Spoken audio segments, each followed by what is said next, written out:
Ooh, Grandma got it going on. Hello, everyone. Thank you all for joining us for Conversations with Women on the Move. We are so happy and excited to be able to bring some of the women from our national television show to life online.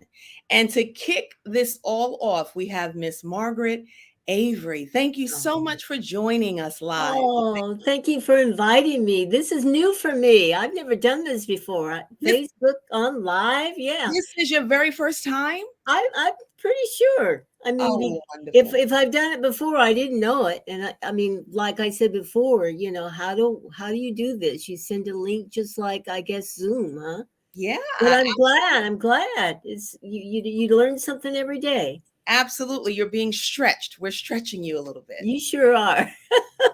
So happy to have you here. And let me say, I know that some of the viewers have not seen your episode on your segment on the show that just aired, but it is just wonderful. Learning about your story and getting the opportunity to interview you was really just magical. I just want to share that with you. It's so inspiring, Oh. and so many people have been moved and touched by your story. So happy to be able to share some Well, here. thank you. I'm happy to share. The thing about sharing, first of all, you don't really realize, well, myself, I really don't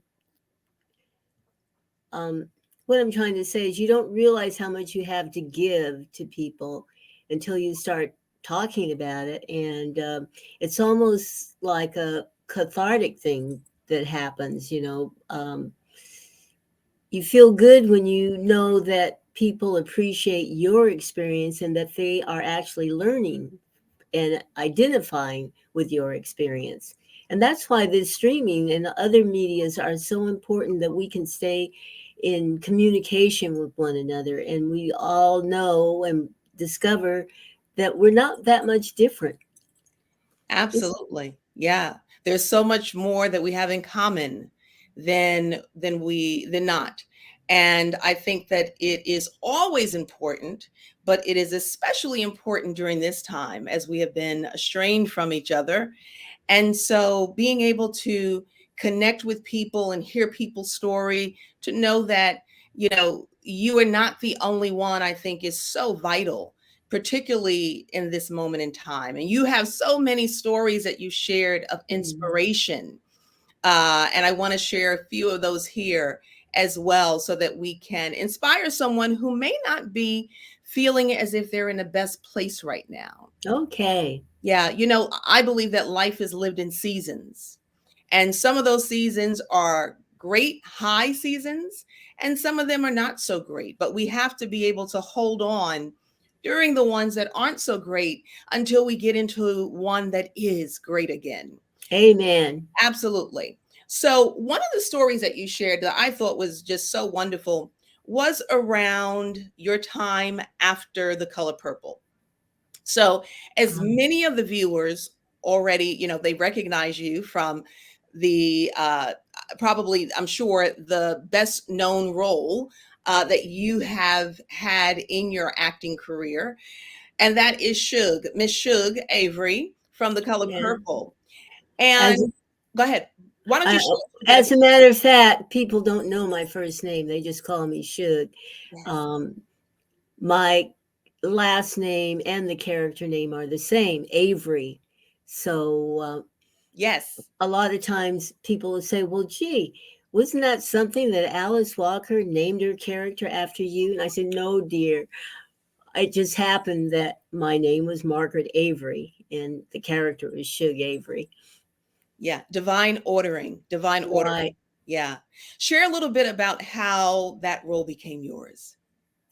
How it became mine? Yes, how you became the Um, actor to play it. Well, it was a pretty lengthy interview process. I think you got that in the other interview, how I had to fight to be seen. Yeah, and please Uh, share it here, Margaret, because many people that see this would not have seen your other. I understand. Well, when I came back from Jakarta, I'd been singing there, and my answering service, and they were big at that time. You're talking about what, almost 40 years ago, Lord. And I had all these messages on there. Margaret, do you know anything about the color purple? You should get your agent on it. And I had about, gee, it must have been a dozen calls. And as I have said before, it's not it's not common for your competitors to call you and tell you about an interview. So I approached my agent about it, and they said, they won't see you. And at that time, it was Reuben Cannon Casting, and he said, no, you're not right for the part. So I read the book and really gravitated towards Shug Avery.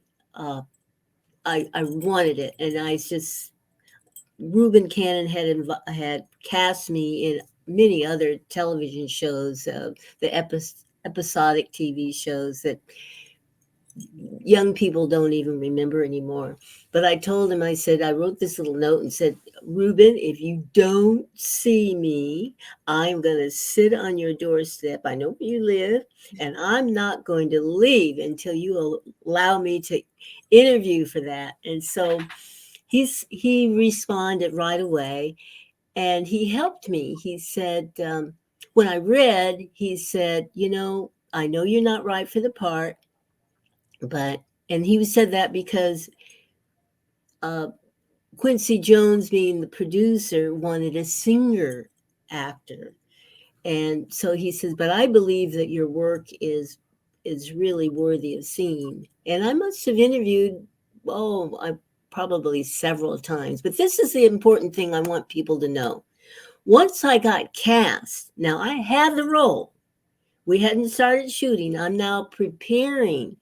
But once I found out who all had competed for it, big names, I started just thinking, oh my God, you mean this person interviewed and this, they didn't want that person? How could it be me? I started talking myself out of the role.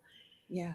And I had to get on my knees and just pray, dear God, please give me the courage and to believe in myself. They chose me. Alice Walker wanted me. Don't let me screw this up. And I want people to understand that sometimes we get in our own way. And if you have to go and pray or whatever it is, you got to get your inner strength together. Can you imagine if I had backed out of that? I mean, I wouldn't even have a career today. That one movie, even though I had been working for 20 years, nobody knew who I was. Yeah. But after that one movie, at least people knew who I was. Yeah. So, ladies, trust yourself. Go for it. When you get that opportunity, ooh, we used to say, girl, pee. That's an old expression. Only we vets would know. A compliment was you see somebody on the stage and you go backstage and say, girl, you peed. Oh my goodness. I I've never. don't know what the expression is today for the young Yeah. people.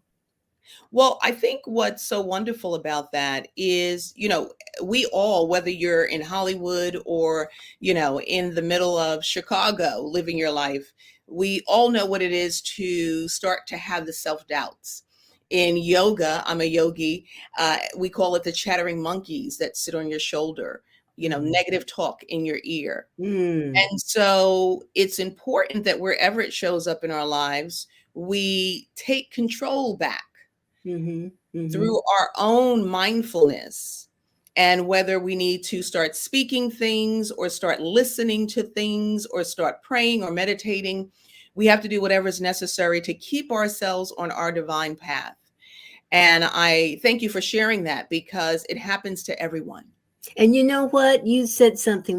Even if we read, if you can read the daily word each day, because our environment can become so negative and we don't realize how much of that we're taking in.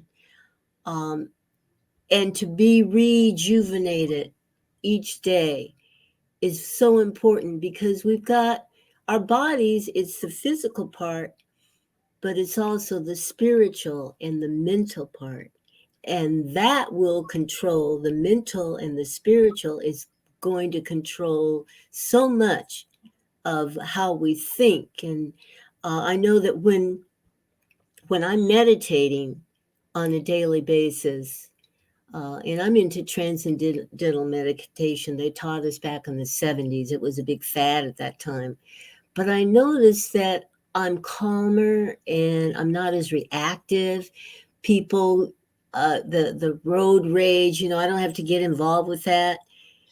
I'm not reacting to somebody's being negative and then I got to top that. And, you know, that's not godly. And when your spirit is in a good place, your inner strength is there, and you make better decisions.